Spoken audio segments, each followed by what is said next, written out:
Zali bin Jaafar. Sekarang sudah berusia 74 tahun. Saya mula bertugas di Jabatan Penjara Malaysia pada 1 April 8 tahun 68, iaitu di penjara Bakalan Cepa. Dan setelah itu saya juga berkesempatan menjadi salah satu kumpulan peneroka yang membina penjara Marang yang ada sekarang. Yang mana penjara Marang itu dibina dengan tenaga kaki tangan penjara dan juga dengan banduan sepenuhnya. Di tahun 81. Dan setelah itu saya telah bertugas di penjara Kajang bermula tahun 90, dan tahun 98 saya dipinjamkan ke KDN untuk bertugas di Pusat Senti Jeli selama 2 tahun, iaitu daripada 98 hingga tahun 2000. Tahun 2000 saya telah diarah bertukar ke penjara Sungai Buloh, di mana saya bertugas di sana selama lebih kurang 4 tahun. 2000 ke 2004. 2004.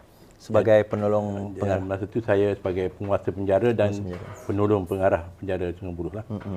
Jadi bila langkah pertama kali lapor diri di penjara Sungai Buloh, saya telah diperkenalkan oleh pengarah saya tubuh seorang banduan bernama Anwar bin Ibrahim, yang mana beliau telah ditempatkan di dalam ward Sick Bay atau tempat hospital dalam penjara, dan apa-apa perkembangan berhubung dengan Datuk Seri Anwar ini hendaklah dilaporkan kepada pengarah. Seterusnya pengarah akan melapor kepada pihak atasan lah, kepada ibu pijak penjara.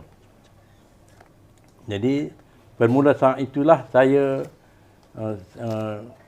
boleh dikatakan setiap hari akan bersama dengan Datuk Seri Anwar lah. Bermula daripada pukul 8 pagi ke pukul 10. Jadi kurang-kurang 2 atau 3 kali sehari akan buat lawatan ke sel beliau. Okey, sebelum kita cerita lawatan tu, kita cerita dulu pertemuan kita, Pak Ni. Yeah. Malam tadi ada ceramah mega di mana Datuk Seri Anwar Ibrahim datang di DUN Kota Lama. Yang bertandingnya Dr. Hafizah. Apa orang kata daripada Amanah Parti Pakatan Harapan. Apa orang kata ada ceramah kat situ. So kebetulan saya pun lalu, Pak Nik dan isteri pun menegur saya. Kata Zuardi selalu tengok live. Dan Pak Nik cerita kata bekas pengarah penjara Sungai Buloh bersama Datuk Seri Anwar Ibrahim. Lepas tu bila berjumpa Datuk Seri Anwar Ibrahim disebut tentang saya, cuba cerita sikit apa yang berlaku. Saya setelah berjumpa dengan Datuk Seri Anwar pada semalam. Macam mana jumpa tu? Ramai orang tu. Ramai. Saya ikut dia lah. Ikut belakang dia. Saya niatnya semalam nak jumpa dengan Datuk Seri untuk dapat tanda tangan dia dalam buku Malaysia Madani. Okey. Nak dapat tanda tangan dengan dia. Lepas pergi sampai di hadapan pentas tu, pihak keselamatan tidak bagi terdapat dengan beliau lah.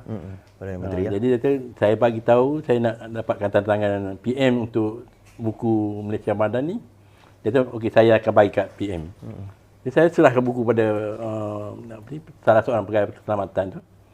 Setelah buku tu diserah kepada Datuk Seri, saya bagi salam kat dia lah. Assalamualaikum Datuk Seri. Dia tengok saya, terus dia panggil saya lah. Terus dia panggil saya, terus saya duduk.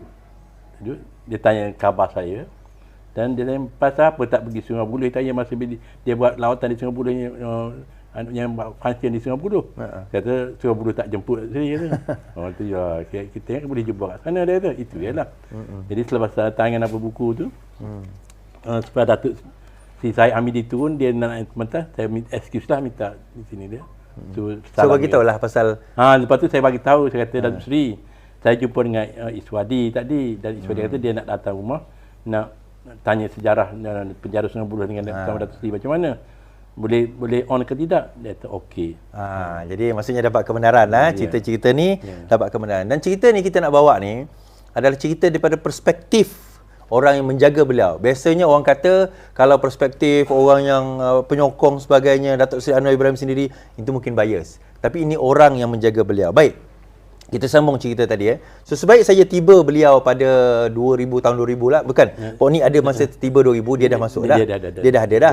So apa yang peristiwa yang berlaku tahun 2000 tu masa Pak Ni datang, di assign untuk menjaga Jadi saya untuk menjaga Datuk Seri ini kerana boleh kita tiap-tiap hari pihak Jabatan Penjara, Ibu Pejabat Penjara akan menghantar laporan kepada KDN sebaik apa perkembangan Datuk Seri, kesihatan dan sebagainya.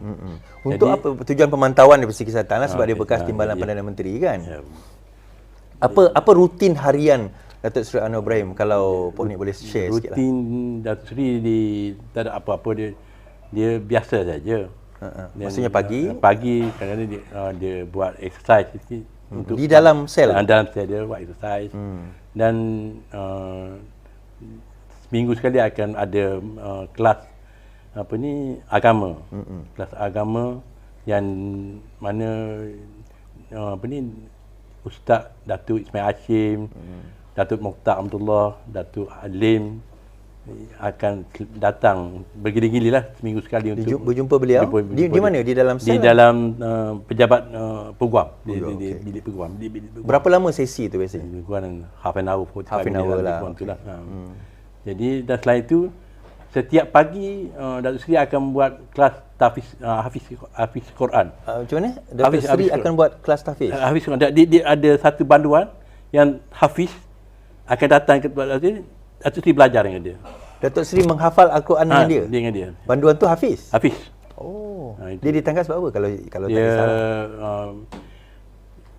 Saya lupa dah nama dia, tapi dia ditangkap kerana apa ke? Boleh ambil. Okey, pause dulu.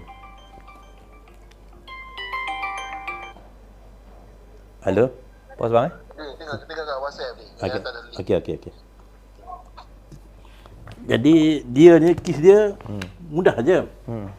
Kesnya dia tampar adik dia kerana adik dia tak ada buat kelakuan tak baik lah. Adik dia perempuan. Jadi lepas dia tampar adik dia ni, adik dia masuk toilet, adik dia jatuh meninggal. Oh. Dia jadi kes. Dia terus mengaku dengan polis. Memang dia tampar adik dia gini. Dia kena lah dalam 7 tahun ke 8 tahun dia kena. Oh. Jadi macam mana saya tahu Datuk Seri tahu dia ni seorang Hafiz, saya tak tahu lah. Okay. Dia Datuk Seri pujuk dia. Mula dia tak mau. Lama-lama dia sanggup. Jadi dia dalam penjara sumber dia bekerja di dalam sumber, latihan dia di beki tukang jahit. Dia sebelum dia pergi beki tukang jahit, dia akan pergi di sel Datuk Seri, mengajar Datuk Seri, mendengar Datuk Seri buat hafazan Quran lah. So masa tu kena meneman juga lah.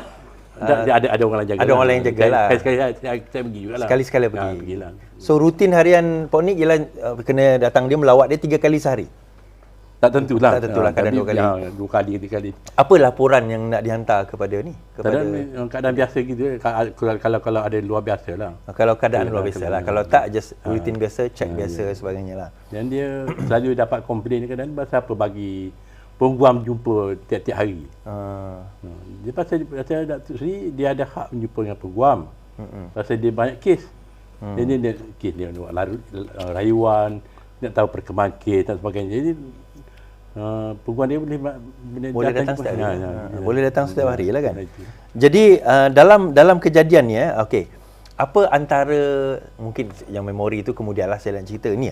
Ada satu gambar ni di mana Datuk Seri Anwar Ibrahim menggunakan, mungkin tak nampak dekat skrin tapi tak apa, nanti kita akan show, menggunakan neck brace ataupun apa orang kata yang pendakap leher ni. Dan ada pada baru-baru ini timbullah mengatakan Datuk Seri Anwar Ibrahim menipu, sebenarnya dia tidak sakit belakang, itu adalah penipuan dan sebagainya. Boleh Puan Nik cerita apa yang berlaku dan ni gambar ni berkenaan dengan apa sebenarnya? Yang pakaian apa ni, neck brace ni yang pakai, dia Datuk Seri ada mengidap sakit tengkuk. Kalau tak silap saya, dia bercerita kan dia jatuh daripada kuda. Okay. Dan juga kejadian dalam lokap polis lah. Dalam lokap polis lah. Jadi dan benda tu